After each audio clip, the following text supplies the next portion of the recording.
introduction, distinguished guests on the platform, members of the Board of Trustees, faculty and staff, friends and families of the graduates, and most importantly to the class of 2011, good afternoon, what a marvelous day it is. Let me say from the outset how honored I am to have the privilege of being your commencement speaker.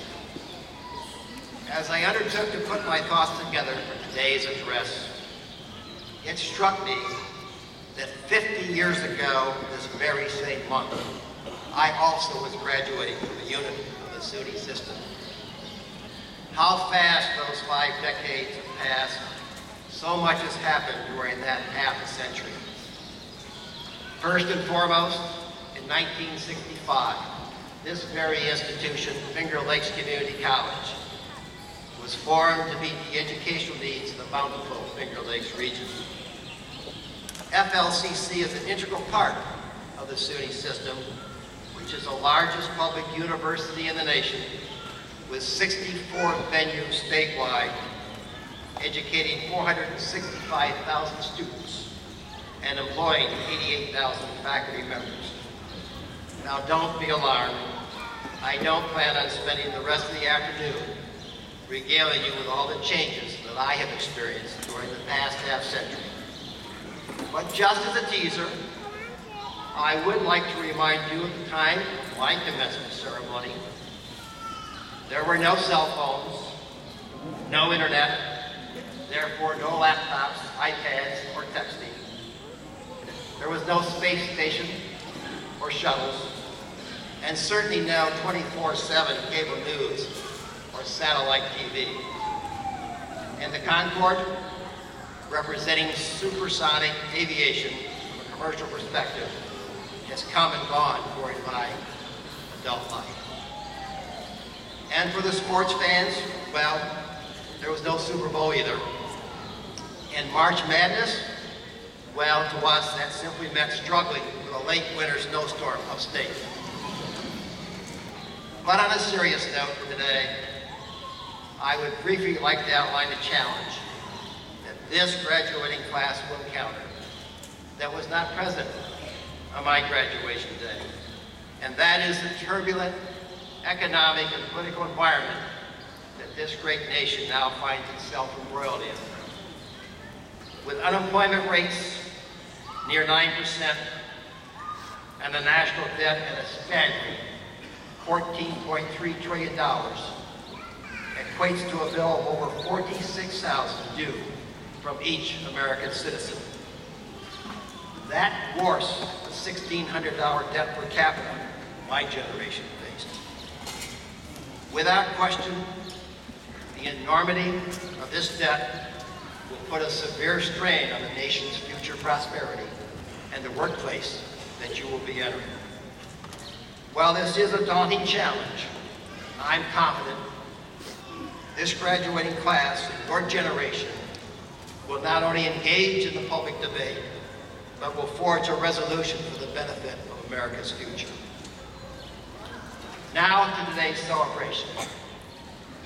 This commencement exercise is a ceremony that is hundreds of years old, and of course this academic forum represents something different to each and every one of us gathered here this afternoon.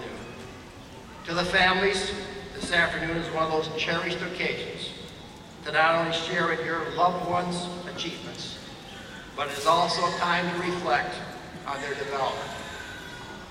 The parents of younger students must certainly be asking themselves, where is all the time gone? As a proud father of 3 college graduates, and 2 of them from the SUNY system, I've asked myself that same question on more than one occasion. To the faculty, today's graduation represents another milepost in your continuing mission, which is to create an environment in which students can learn not only academic skills, but the ability to think for themselves and recognize their own abilities. I compliment you on the success of that mission, as evidenced by the quality of this year's graduating class. And I was particularly struck by the fact about 1/3 of this class represent students who are the first in their family to attend an institution of higher learning.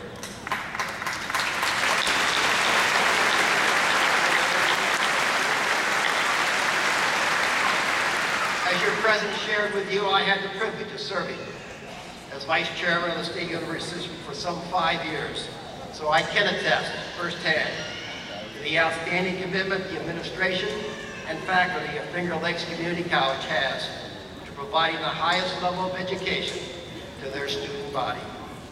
And I would be remiss if I didn't recognize President Risser and the Board of Trustees' efforts to expanding the curriculum and community involvement of this fine institution, as evidenced by the record 6,935 students enrolled this academic year,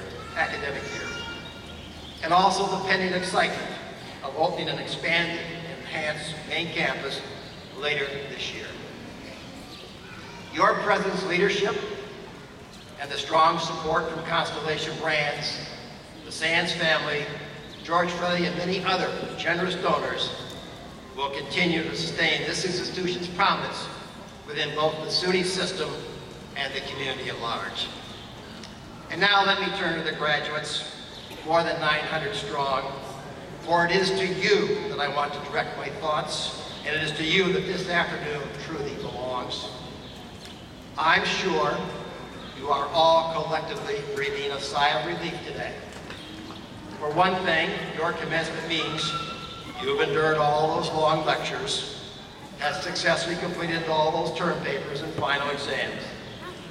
And I'm sure you would like my concluding remarks to be short, so you can get on to the celebrations planned for the weekend.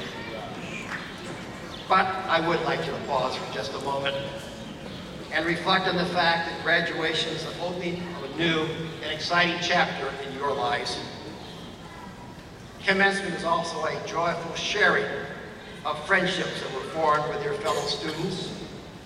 These college friendships remain as strong bonds, even though you may be parting for careers or further academic pursuits that will separate you for years to come.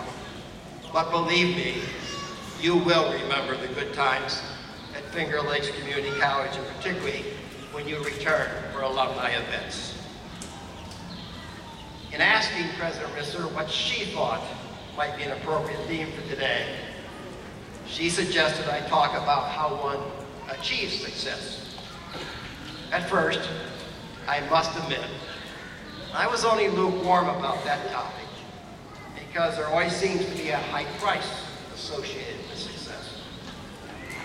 But as I thought about it, I realized that I have had the opportunity to meet and know some very successful people during my career, and that perhaps the principles for their success have some recurring patterns.